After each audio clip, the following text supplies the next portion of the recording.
Hi అండి. Welcome back to my channel అండి. ఇవాళ మేము మా బంధువులది డిన్నర్ అని చెప్పేసి వెళ్తున్నామండి. అసలు ఫస్ట్ టైం ఇలాగా మామిడి తోపులో వాళ్ళు భోజనాలు పెడుతున్నారనమాట. ఫంక్షను గుడి దగ్గర చేసుకొని వాళ్ళైతే భోజనాలు అయితే ఇలా పెడుతున్నారు. అసలు చాలా బాగుంది. ఇలా నేను వెళ్ళడం ఇది ఫస్ట్ టైం అనుకుంటా.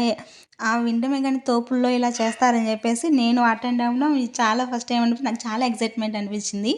ఇలా అయితే నాన్ వెజ్ పెట్టారు, చికెన్ మటన్ అన్నీ పెట్టేశారు, సాంబారు అన్నీ. ఇలా అందరూ పిల్లలు వెళ్ళిన వాళ్ళంతా కూడా తెలిసిన వాళ్ళంతా ఇలా ఇలా హ్యాపీగా కూర్చొని తినేసి ఇంకా భోజనాలు మొత్తం అయిపోయాక ఇంకా వేడి అయిపోతుందని చెప్పేసి పెరుగు తాగేసి ఇంకా కాసేపు బాగా కబుర్లు చెప్పేసుకొని తోపు మొత్తం తిరిగేసి ఇంకా ఇంటికైతే బయలుదేరిపోయాము. చాలామందికి నేను ఈ క్లిప్ చూడడం కానీ మా ఊరేదని చెప్పేసి తెలిసిపోతుంది. ఎవరైనా మా ఊరు ఇది అని మీకు తెలుసుంటే అయితే నాకు కామెంట్ చేయండి. వీడియో నచ్చితే లైక్ చేయండి, షేర్ చేయండి, సబ్స్క్రైబ్ చేయండి. Thanks for watching.